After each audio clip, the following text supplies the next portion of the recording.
সাংবাদিক বন্ধুরা, আপনারা ইতিমধ্যেই জেনে গেছেন এবং কালকে আপনারা ফলো করে সেই সমস্ত প্রকাশও করেছেন যে আমাদের রাজ্য মন্ত্রিসভা নিয়োগ সংক্রান্ত কিছু সিদ্ধান্ত নিয়েছে। এটা একটা চলমান প্রক্রিয়া, যদিও ইতিপূর্বেও বেশ কিছু ক্ষেত্রে এরকম লোক নিয়োগের ঘোষণা দেওয়া হয়েছে এবং যেসব ক্ষেত্রে ইতিপূর্বে ঘোষণা করা হয়েছিল সেসব ক্ষেত্রে প্রক্রিয়া এবং এই প্রক্রিয়াটা দ্রুত চলছে। অনেক ক্ষেত্রে লোক নিয়োগ করা হয়েছে, যে সমস্ত ক্ষেত্রে করা হয়নি সে সমস্ত প্রক্রিয়া চলছে। এর মধ্যে রাজ্য সরকার আরো বেশ কয়েকটি দপ্তরে নিয়োগের সিদ্ধান্ত নিয়েছে।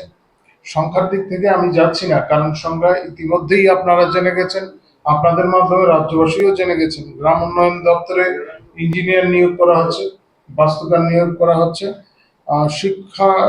শিক্ষক নিয়োগ করা হচ্ছে বিদ্যালয় শিক্ষা দপ্তরে, তারপরে স্পেশাল এডুকেটরও নিয়োগ করা হচ্ছে শিক্ষক ছাড়াও, আর কারা দপ্তরে নিয়োগ করা হচ্ছে। এগুলি সবগুলি আপনারা জানেন।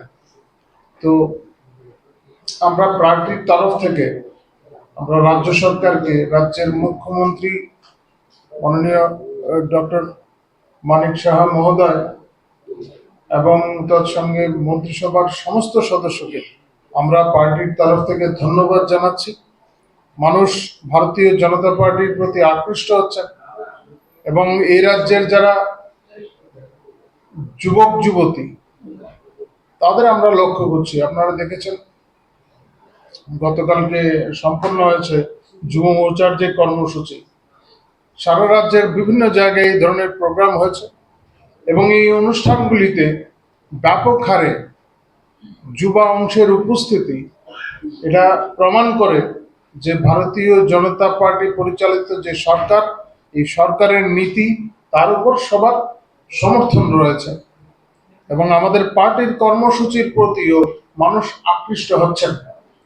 এবং সেই অনুযায়ী আপনারা দেখেছেন যে আগরতলা শহরে গতকালকে যে জমায়েত হয়েছে সেখানেও একটা ভালো সংখ্যক উপস্থিত ছিল।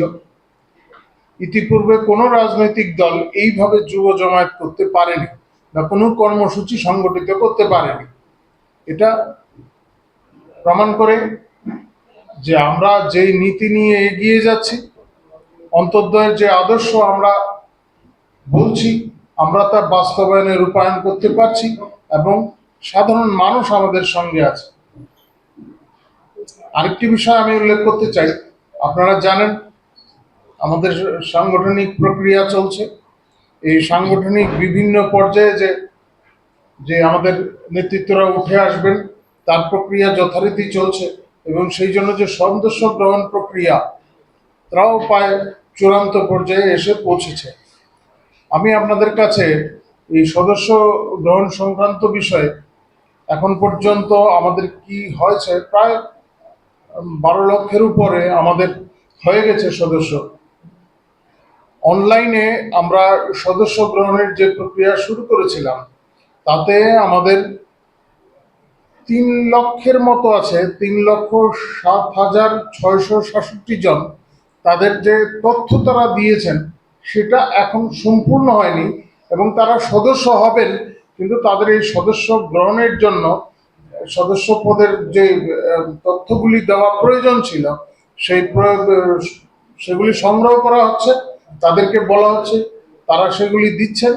ফলে এই 3,767 জন ছাড়া ইতিমধ্যেই 9,48,901 জন আমাদের সদস্য হয়ে গেছেন। তার সঙ্গে যুক্ত হবে এই 3,767 জন।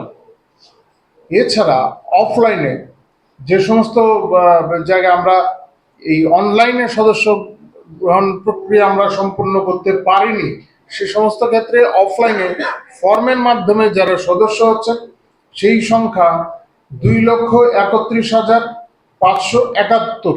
এই সংখ্যাটা 3 দিন আগে